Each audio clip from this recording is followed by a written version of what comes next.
시준이를 위해서 녹화를 하겠습니다. 자, 수업 시작할게요. 안녕하세요. 먼저 처음에 이제 현대시가 나오는데 여기는 틀린 게 없는 것 같아. 그래서 배진수 나오는 거 있었지, 얘들아? 이걸 한번 볼게요.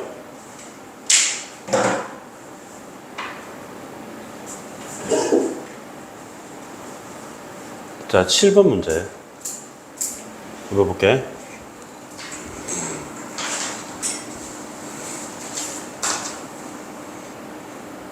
여러분, 먼저 본문에서 기억과 관련됐다면서 기억을 노란색으로 칠해볼게요. 자, 기억은 배수량입니다. 됐죠? 근데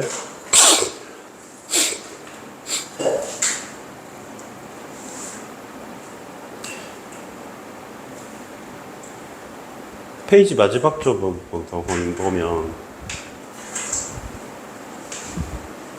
A 다음에 이런 말이 나옵니다. 선박의 배수량과 물의 단위 부피당 무게를 이용해 선박의 물에 잠길 부분의 부피를 추정하고 이를 바탕으로 흘수를 알아낸다. 이렇게 돼 있거든요, 얘들아. 자, 여기 보면 뭐가 나와 있어요? 배수량이 있고, 그 다음에 물의 단위 부피당 무게가 있죠, 여러분. 그리고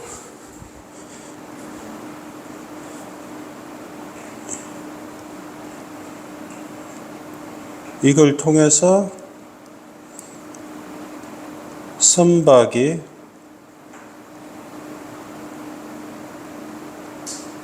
물에 잠길 부분의 부피를 추정합니다. 그리고 이를 바탕으로 흘수를 알아낸다. 이렇게 얘기했습니다. 배수량과 물에 달인당 부피를 이용해 선박의 물에 잠길 부분의 부피를 추정하고 이를 통해 흘수를 알아낸다 라고 노란색이 나와 있습니다.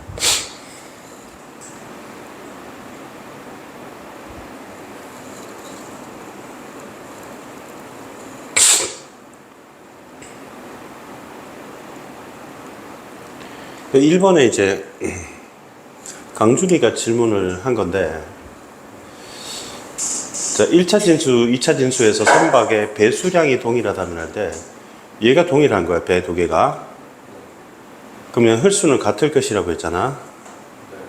근데 선박의 물에 잠길 부분의 부피가 달라지면, 그러니까 얘가 같더라도 얘가 달라지면 얘는 달라지겠죠. 그러니까 얘만 같더라도 얘가 같더라도 얘가 다르면 얘는 다를 겁니다. 그래서 1번이 땡이 되는 거예요. 그럼 2번 한번 볼게, 얘들아. 배수량이 같더라도 이게 같다고 했잖아, 얘들아. 그럼 횟수가 다르다는 얘기지, 얘들아. 그럼 물에 잠겨 있는 부분은 부피 다르겠죠. 다시 얘가 같더라도 얘가 다르다는 얘기는 얘가 다르다는 얘기죠, 여러분. 그러니까 이 두 개를 추정해서 얘를 구하고 얘를 통해서 횟수를 구한다 했잖아, 얘들아. 그러면 얘가 달라야 얘가 다른 거예요, 그죠?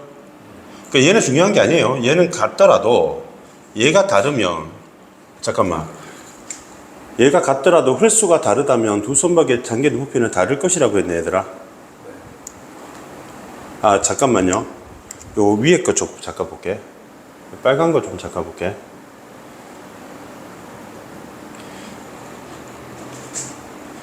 여기 보면 배수량이 있잖아, 얘들아. 배수량이 선박의 물에 잠긴 부분의 부피와 곱한값이라고 돼 있잖아, 얘들아.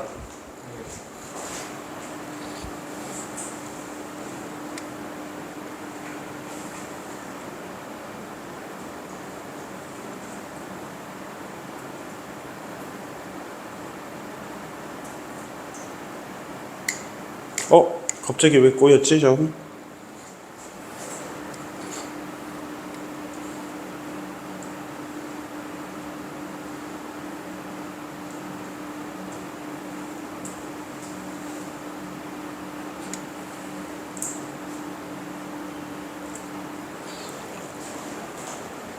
지금 얘가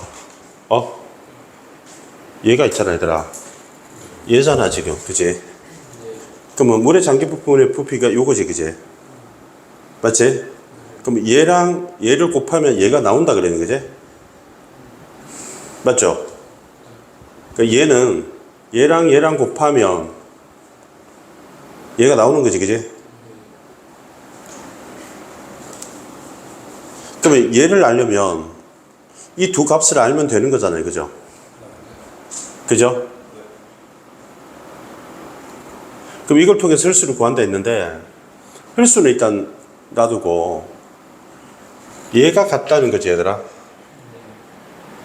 얘가 같으면 그럼 얘가 같을 거겠죠, 그죠? 그죠? 얘는 달라지지 않을 거니까. 그럼 얘가 같으면 얘가 같아져야 되고, 근데 혈수가 달라질 수 있나? 이러면 이걸 통해서 혈수를 추정하는데, 아무튼 요 두 개는, 그죠? 이거 곱하기 이거 하면 이게 나와야 되는 거 아니야. 다시 이거 곱하기 이거 하면 이거 나와야 되죠, 그죠? 그러니까 얘가 같다면 얘는 같아야 되는 거죠, 그죠? 1번 다시 한번 볼게. 배수량이 동일하다 그랬지, 얘들아. 얘가 동일하다 그랬지, 얘들아. 그럼 얘가 같으면 얘가 같아지겠죠, 여러분. 근데 얘는 또 같아져야 되는 거 아닌가, 그러면? 그죠? 같아져야 되겠죠. 얘가 같으면 얘가 같아지고 얘가 같아져야 되겠죠, 그죠? 그래서 맞는 말. 그지? 예. 그러니까 얘 두 개로 곱하면 얘가 나오는 거래, 그지? 핵심이 되는 말이 요거 같아. 얘도 노란 거. 그지? 그리고 지금 빨간 거. 배수량은 선박의 물에 잠긴 부피 곱하기 물의 단위당 무게를 하면 얘가 나온다. 그지? 그럼 얘는 거의 고정일 거 아니냐고, 물이라고 하는 게. 뭐, 북극하고 적도에 따라서 물의 단위당 부피가 달라질 수 있지만, 얘 일정하다고 보고, 진수할 때. 1차 진수도 2차 진수 같은 물일 테니까. 얘는 같다고 보고, 얘 곱하기 얘는 얘니까, 아니지. 얘 곱하기 얘는 얘니까. 결국 얘가 다르다는 얘기는, 얘가 같다는 얘기는 얘가 같고, 얘도 같아지는 거지. 그러면 1번에서 얘가 같다는 얘기는 얘가 같아지고 얘가 같다. 그러면 이게 맞는 말이 되고, 얘가 같더라도 했잖아, 그지? 그럼 얘가 같으면 얘가 같아져야 되는 거죠. 그래서 2번이 정답이 되는 거지. 그 다음에 이게 어렵더라. 저기 누구지? 예준이가 질문했던 5번 있잖아. 5번 하기 전에 내가 4번 먼저 볼게. 배수량이 다르다 그랬지? 그러면 두 선박이 밀어낸 물의 양의 차이가 있을 수 있다고 했잖아, 얘들아. 근데 배수량의 정의가 뭐야? 밀어낸 그러니까 물체가 물을 밀어낸 부피의 물의 무게잖아, 얘들아. 그럼 얘 같은 말이지, 얘들아. 그러면 얘가하고 이거하고 같은 말이잖아, 얘들아. 그럼 얘가 다르다면 얘는 차이가 나는 게 맞는 거죠. 됐지? 그 다음에 배수량이 증가하면 부력이 증가한다는 얘기. 배수량이 뭘 의미한다 했어? 배수량하고 부력과 같은 말이지. 그럼 부력하고 배수량 같은 말이기 때문에 얘가 커지면 얘 커진다. 됐어요? 자, 여기 쌤이 5번에다 써봤는데, 배수량이 다른 두 선박을 같은 드라이독에서 수리를 한다고 되어 있습니다. 쌤 그림을 그렸는데, 독 외부로 물을 빼는 물의 양입니다. 물을 빼내는 양. 그러면 쌤이 빗금 쳐놓은 게 물을 빼내는 양이야. 자, 근데 배수량이 작은 선박이라고 했잖아, 얘들아. 그럼 배수량이는 물을 밀어낸 부피의 물의 무게니까 요 빨간색 진한 거 있잖아, 얘들아. 요게 지금 배수량이 작은 선박이고, 여기는 배수량이 많지, 얘들아. 물체가 물을 밀어낸 물의 무게는 많잖아요. 자, 그러면 이 두 개를 가지고 지금 진한색, 빨간색, 파란색의 부피를 물어보는 게 아니라, 그러면 물을 퍼내잖아, 얘들아. 그럼 누가 물을 더 많이 퍼내야 되겠냐는 거지. 그럼 얘는 물을 조금밖에 안 밀어냈고, 얘는 많이 밀어냈잖아, 이제. 그러면 퍼내는 양은 얘가 더 많아야 되지 않겠냐. 그 얘기야. 요 문제가 좀 선지가 좀 어려웠죠. 이해했습니까? 오케이. 다음에 9번 강준이는 이거는 술 한잔 한 것 같은데. 술 한잔 한 것 같은데. 여러분, 본문에서 드라이 독이 있었잖아, 얘들아. 이번에 플로팅 독이 있는데, 요렇게 생긴, 자, 요렇게 생긴, 좀 크게 할까? 요렇게 생긴 독이 있다는 거야, 지금.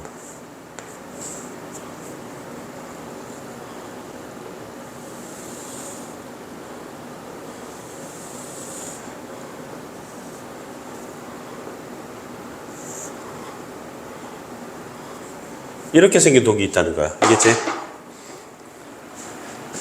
이렇게 생긴 독이 있다는 거야. 근데 이 속에 물을 채울 수도 있고 빼낼 수도 있대요. 그럼 물을 채우면 어떻게 되겠니? 물속에 가라앉아요. 무거우니까. 물을 빼내면 어떻게 돼요? 부력 때문에 떠요. 이해됩니까? 그러면 지금 해상에 이게 떠 있는 거예요. 알겠죠? 알겠죠? 대신에 얘는 이동이 가능하겠지, 얘들아. 알겠어요? 그러면 육상에서 이 플로팅 독을 물 위에 떠 있잖아요, 여러분. 그러면 선박 건조를 했잖아, 얘들아. 그러면 육상에 이 플로팅 독에다가 선박을 건조해서 완료되면 수심이 깊은 해역으로 이걸 이동시킨다는 거지, 반대로. 알겠습니까? 그러면 독의 바닥과 측면에 물을 채우면 무거워서 플로팅 독이 어떻게 되겠어? 가라앉겠지. 그러면 수중으로 가라앉게 되면 선박은 어떻게 되겠어요? 뜨겠죠, 그죠? 그러면 진수가 완료됐으니까 얘는 빼고 배는 둥둥 떠가는 거지. 그래서 떠있기 때문에 진수할 수 있는 그 선박의 무게나 기후 등의 제약을 받는다고 나왔잖아, 얘들아. 그럼 1번에 보면 드라이 독이 해상 조건에 영향을 받는 게 아니라 플로팅 독이 그렇다는 얘기지, 그제? 그래서 X가 되는 거야. 그러면 쌤이 파란색 경광펜 여러분 꺼내 보실래요? 파란색 경광펜은 기후의 제약을 받는 것은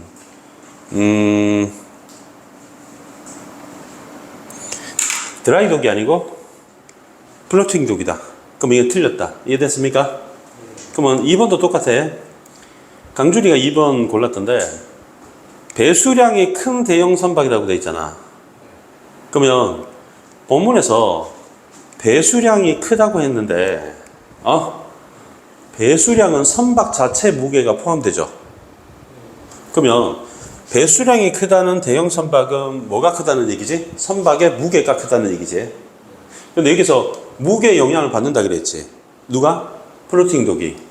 따라서 플로팅 독이 제약이 있겠죠. 이해됐습니까? 선박의 무게는 배수량과 관련되는 거니까 배수량이 크면 플로팅 독은 제약을 받습니다. 알겠죠? 요 파란색 칠하면 돼. 그 다음에 플로팅 독은 얘들아 드라이 독과 달리 선박 건조가 완료된데 선박을 진수하는 위치까지 일종의 배지, 얘들아. 이동시킬 수 있는 거 알겠지? 알겠죠? 그래서 올 적절한 것은 3번이 된다. 됐습니까? 이렇게 보면 되겠고, 그 다음에 넘어가서 12번은 강준이가 답을 못 골랐더라고. 맞죠? 자, 그러면 본문 한번 보겠습니다. 자, 본문 보자.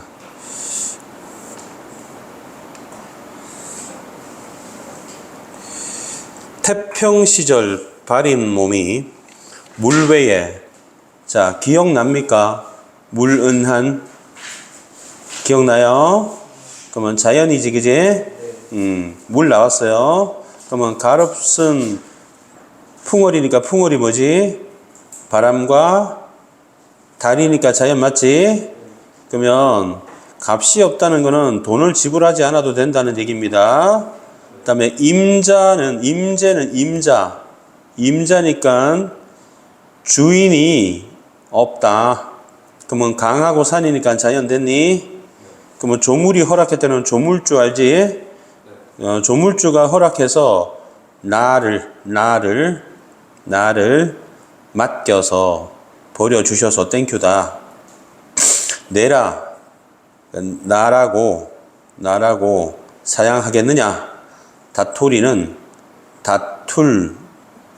이가 누가 있으리. 니네 랴료냐뇨 기억나지 얘들아?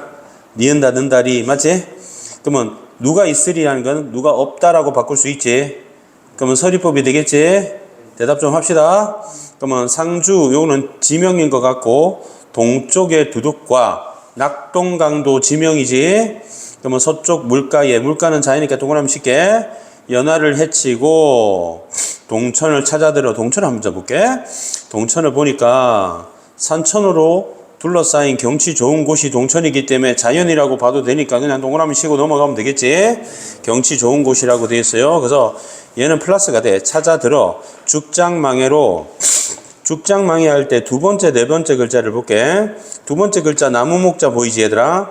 그래서 지팡이라는 뜻을 가지고 있고 끝에는 신발이라는 가죽신, 보통 집신이라는 뜻입니다. 처처에 돌아보니 맑은 연못 자이니까 동그라미 치고 넘어갈게. 높은 것은 절벽 자이니까 동그라미 치고 넘어갈게. 옷 같은 무슨 법? 같은 나왔으니까 지규 여울이야 여울, 개울이야 개울. 비단편 듣 나왔지 얘들아? 무슨 법? 지규법. 자, 비단으로 비유한 거야 개울을.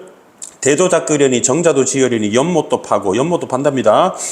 시냇물도 생각하니 내 힘 미치는 대로 내 힘이 도달하는 대로 초가삼간 지어내니 갖춘 것 부족한데 경치는 끝이 없다. 천리랑 맑은 물 동그라미 칠게. 거울을 닦아시며 십리어촌에 연수로 둘러대. 연수는 안개가 있는 곳에 보이는 나무니까 안개나무. 그러면 자연이니까 동그라미 치고 넘어갈게요. 그 다음에 이모정 할 때 제일 중요한 글자는 정이니까 정자지. 어풍대, 그러면 대는 봉우리입니다. 바라본 풍경 동그라미 치게. 말로다 이르시며 아니 보아 어이할꼬. 그러면 꼬 나왔으니까 뒤에 무슨 표? 물음표지. 그러면 이거는 어이알꼬니까 보지 않으면 알 수 없다. 이렇게 보니까 서리법 되겠지. 그는 물론이거니와 사시에 사계절에 보이는 경치가 피는 듯 피어지는 듯 푸르는 듯 이우는 듯 온갖 바위 동그라미 치고 골짜기 넘어가고 구슬된 듯.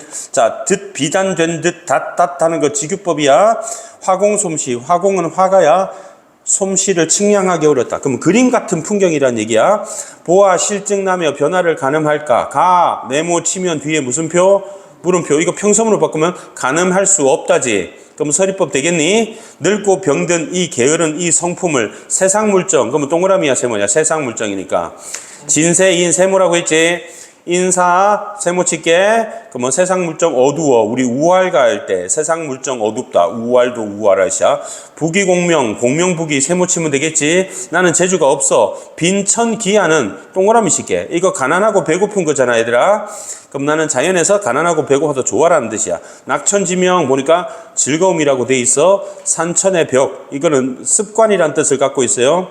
그러면 산수도 자연이니까 동그라미 칠게요. 우연히 들어오니 득실도 모른다. 내가 득실도 모른다. 그 다음에 영욕도 모른다. 시비를 내가 못 들었다. 출적을 어이할고 출척도 모른다. 꼬 나왔으니까 뒤에 물음표 치고 나는 알 수 없다. 서리법 되겠네요.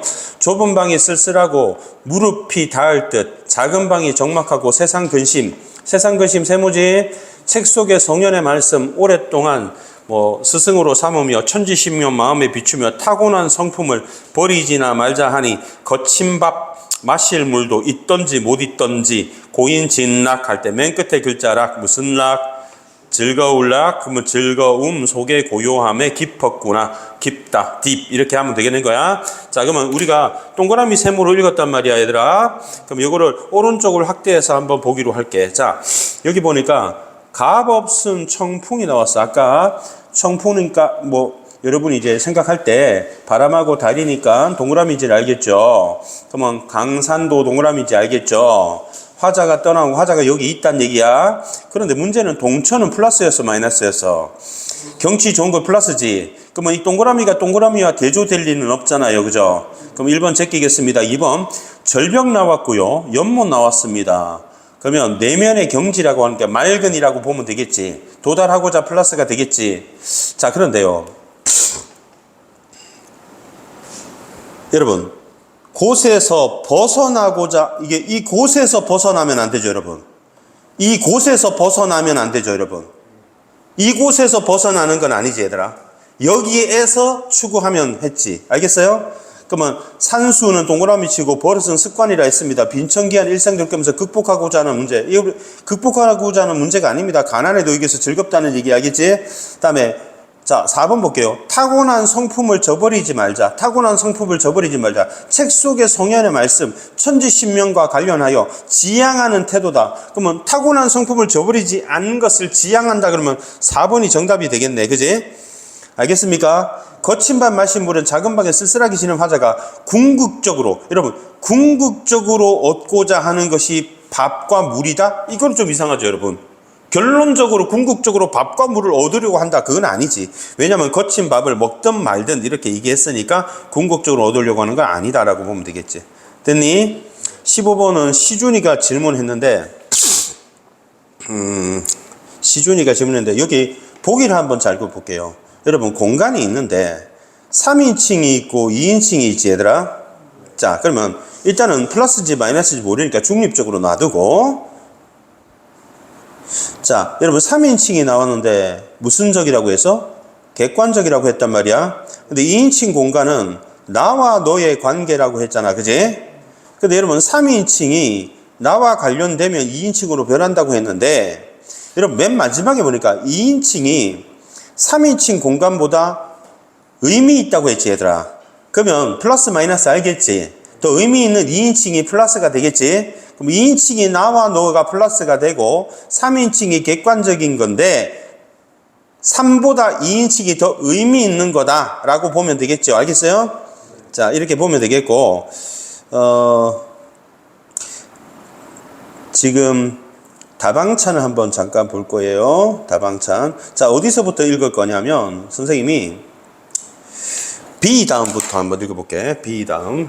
그러면 다방이 지금 여러분은 스타벅스라고 생각하고, 여러분 잘 가는 뭐 메가커피, 자, 오피스 사무실로 풀려나가는 길도 좋다. 볼리로 줄창 돌아가는 길이라도 좋다. 아스팔트를 그리러 나왔던 길이나 영화를 보러 나는 길이 좋다. 피로를 느낄 때, 자, 피로 세모칠게. 옆길, 자, 스타벅스에 들어가면 푹신한 쿠션이 있어 자리가 편안하다. 그러면 이 다방차는 다방을 예찬한다는 얘기야. 기호에 따라 홍차나 커피나 갈증의 청양음료나 이 편이 청원한 대로 대령을 한다. 명곡이 굽이다. 음악이 나온다는 얘기야. 자리가 편하겠다. 마시는 흥분해도 음악이 아름답겠다. 차를 마신다면 담배라도 붙여물고, 옛날에는 다방에서 담배 폈으니까 20-30분 앉아야 되는 피로는 거쳐진다. 그러면 다방이 너무 좋다는 얘기를 하고 있네. 음악도 좋고. 이만한 설비를 가끔 제가 가정에다 해놓고 지내자고 생각해봐라. 집에 다방이 있으면 얼마나 좋겠냐. 바로 가뜩이나 리얼 넘어갈게. 도시에 살자니 펀둥펀둥 놀고 먹는 백수가 아니고서는 제각기 제값량에 자작소로만 용무가 있고 자주 사람 만나야 한다. 그것을 일일이 찾아다니고 자기 집에서 기다려서 만나보고 하면 여간 불편한 게 아니다. 근데 다방은 의뢰 어디 있다? 이게 랜드마크에 있잖아요. 그죠? 사거리 같은데. 자, 그래서 항용 다른 볼일에서 겸서서 나올 수도 있고 지나는 게 들릴 수도 있다. 전화가 있으니, 지금 핸드폰이 있으면 다방에 옛날에 전화가 있고 사람들이 휴대전화는 없었다는 말이지. 이게 일제강점기니까 웬만하면 회담이면, 그리고 안성맞춤인 다방이다. 의식적으로 피로를 느끼나 더욱이 다방을 사랑하는 이원한 공리적인 타산을 말고라도 혹시 겨울에 추위를 옹성거리고 춥단 말이야. 그래서 우리 여름에 너무 더울 때 우리 은행 가는 거하고 그리고 메가커피 가는 거 똑같은 거지. 그럼 거기 여름에는 시원하고 겨울에는 따뜻하니까. 그러면 아스팔트 위에 종족으로 치다가 문득 눈에 띄는데도 노방에 길가에 다방을 문을 미치고 들어간다고 하자. 그러면 활짝 달아오는 가스 난로 위에 푸근한 쿠션에 걸터 앉아 잘 끓인 커피 한 잔 따뜻하게 마시면 아무 때이고, 그때 마침 명곡 한국곡을 듣는 일, 안일과 그 맛이란 도시인만이 누릴 수 있는 하나의 즐거움인 것이고, 그것을 모르고 도시에 살다가는 그는 촌놈, 가련한 전 세기에 100년 전의 인간일 것이다. 이렇게 했단 말이야. 한마디로 다방은 좋다는 얘기지, 얘들아. 그러면 다방은 긍정적인 게 2인칭이 돼, 3인칭이 돼? 3인칭이 되겠, 2인칭이 되겠지. 다방이 좋다고 했으니까. 알겠어요? 자, 그러면 피로가 거쳐진다는 거 좋은 거야, 안 좋은 거야? 좋은 거지. 그러면 2인칭 공간이다 하면 되는 거지. 알겠지? 필요하죠. 그리고 시비를 못 끄긴 한 것과 나에서 그것을 모르고 도시에 살다니 한 것은, 그럼 보세요. 그것을 모르고 도시에 살다니 하는 거는 자기야 아니면 다른 사람이야. 그것을 모르고 도시에 살다니. 자, 노란색으로 한번 표시해 볼게. 그것을 모르고 도시에 살다니. 그거는 다방도 모르고 도시에 살다니 하는 건 나 아닌 다른 사람 보고, 야, 스타벅스부터 뭐냐, 이 좋은 데를 몰라라고 비난하는 거지. 촌놈이라고 했잖아, 얘들아. 근데 여기서 뭐라고? 자신을 성찰한다 그러면 안 되는 거지, 얘들아. 자신을 돌아보는 게 아니라 남들을 비판하는 거지. 안 됐다고, 안습이다 이렇게 얘기하는 거니까 4번이 정답이 되겠지. 얘는 2인칭은 긍정적인데 피로가 거쳐지는 게 긍정적이니까 의미 부여해서 같은 말이다 이렇게 보면 되겠습니다. 시준이 없는데 풀이하니까 이상하긴 하지만 시준이가 뭐 듣겠지. 그 다음에 18번 잠깐 갈게요, 여러분. 예준이가 질문했던데, 그지? 여기 한번 봐봐. 여기 보시면 예준이 좀 바보짓 했던데. 자, 예준아, 이거 빨간 거 한번 읽어봐. 시작. 오케이. 그리고 이치상이라고 해서, 그러니까 유라고 령에 조문이 없어. 근데 이치상, 이 새끼는 하면 안 되는 짓을 했어. 그럼 곤장 40대, 무거우면 80대 친다. 이런 게 있습니다. 자, 그러면 이게 기억이야. 자, 1번 볼게. 율과 영에 따라, 맞아요, 여러분? 율과 영이 없죠? 이치상이 했다니까 이게 틀렸지? 뭐지? 그 적절한 거 헷갈린 거 아니냐? 율과 영이 없는데 율과 영에 따라서 죄의 경종을 물은 게 아니라 이치상 물어서 곤장 40대 친 거라고. 율에도 없고 영에도 없어. 그 다음에 3번. 처벌하기 위한 규정이 있지만, 자, 처벌 규정이 없죠? 그래서 땡. 이해됐니? 오케이? 자, 그럼 4번 한번 볼게요. 영으로 금지한 바는 없대. 근데 율에 죄명이 있대. 그럼 얘는 율도 없고 영도 없어. 그럼 얘는 영에는 금지했는데 율에 조문이 없대. 됐지? 죄명이 없대. 대신에 영을 어겼으니까 곤장 50대. 알겠지? 자, 그러면 죄명이 없다. 죄명이 없지, 그지? 그러면 처벌의 공백을 메우기 위해서 영에 의존하고 있는 거 맞지? 자, 여기 처벌 규정이 없으니까 영에 의존해서 50대를 맞은 거지. 여기까지 이해됐지? 자, 그럼 봐봐. 죄형 법정주의라고 해서 기억의 입장은 뭐냐면 조선의 형법에서 죄형 법정주의를 발견할 수 있다는 입장과 없다는 입장이야. 죄형 법정주의는 봐. 자, 소리 내서 읽어봐. 시작. 어떠한 행위가 범죄이고 그 범죄를 어떻게 처벌할 것인지 미리 성문의 법률로 규정해야 되는 원칙이다. 성문법이란 얘기야. 그러니까 율이니 영이니 법령에 나와 있어야 된다는 얘기야. 근데 얘는 찾을 수 있다, 얘는 없다 이 말이야. 근데 금방 우리 여기 봤지만 여기에는 율의 죄명이 없지, 그지? 없는데 이걸로 지금 처벌한 거란 말이야. 알겠지? 죄명이 없어요. 금지는 했지만. 그러니까 금지를 해서 하면 안 돼. 근데 한다 쳐. 근데 죄는 아니야.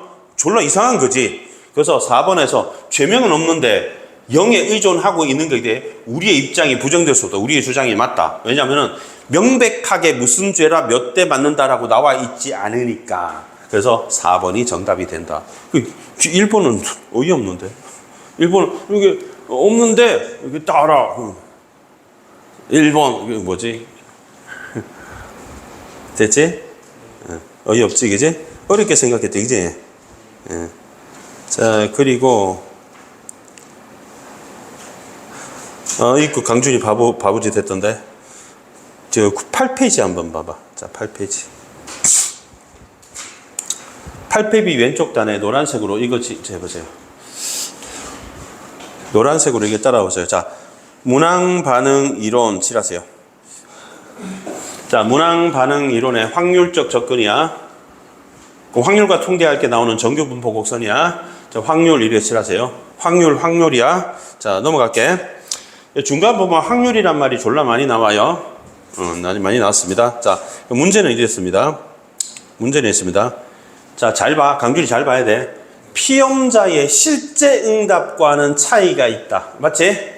자, 그러면 임의의 세타를 임의의 값으로 설정해서 P1 세타, P2 세타, Pn 세타를 구해서 이렇게 구한 값은 이 P 세타라고 하는 게 실제로 실험을 당하는 사람의 실제 응답과는 차이가 있다. 왜 차이가 나냐? 그러니까 뭐 문제는 뭐냐면 그 이유가 뭐냐고 말했으면 이 문단 안에 정답이 있겠잖아. 그러면 이 이유는 바로 예를 들 때 여기 이유가 아니겠지. 얘 앞에 볼게. 뭐라고 돼 있냐? 이게 정답이야. 각 문항에 문항 특성 곡선으로부터 도출된 정보를 종합적으로 고려하여 추정했기 때문이야. 됐니? 알겠지? 자, 그러면 이게 문항 반응 이론 맞지, 그제? 문항 반응 이론은 각 문항의 특성 곡선으로부터 도출된 정보를 종합적으로 추론했기 때문이야. 추정했기 때문이야. 자, 그럼 뭐 피험자의 고고한 능력을 확률적으로 추정했다. 그러면 문항 특성 이론 여기 나왔지, 그제? 문항 특성 곡선 나왔지? 그 다음에 여기 뭐 추정했다는 말 나왔지? 근데 반응 이론은 아까 앞에서 나왔을 때 뭐를 기반으로 하고 있지? 확률적으로 접근했지. 그럼 피험자의 공론을 확률적으로 추정했기 때문이라고 대놓고 요것만 봐도 답을 찾을 수 있지. 자, 너 답 찾는 요는 가르쳐줄게. 자, 요 근거는, 그 이유는 요 문단 바로 위에 있다. 아, 그럼 경향이다. 아니야. 푸는 방법이야. 파괴법이야. 경향이 아니고 푸는 정당한 논리적 사고라고. 그러니까 소거해서 찾는 문제가 아니야. 근데 뭐 앞에 변질될 수 있다는 내용이 있어가지고 그거랑 약간 앞에 변질 얘기가 있었거든요.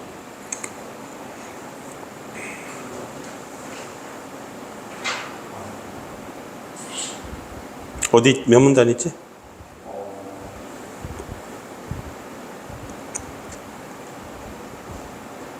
변질이 한번 찾아봐.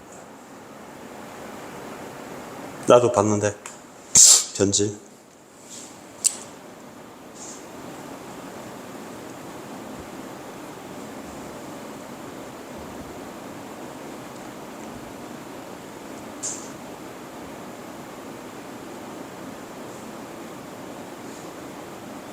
요거 말하는 거야? 요거 말고? 그거 같아요. 이거 같다고? 이거 같으면 바보짓 됐어. 왜냐면 이거 무슨 이론이야? 고정검사 이론이지? 이거 무슨 이론이야? 문항 반응 이론이지? 맞지? 그러면 그래서 봐봐. 여기 한번 읽어봐봐. 자, 시작.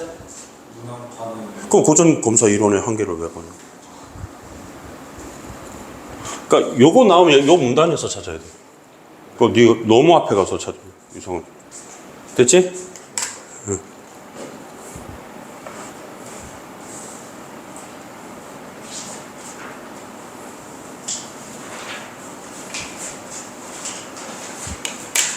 자, 5분만 쉬었다 하겠습니다.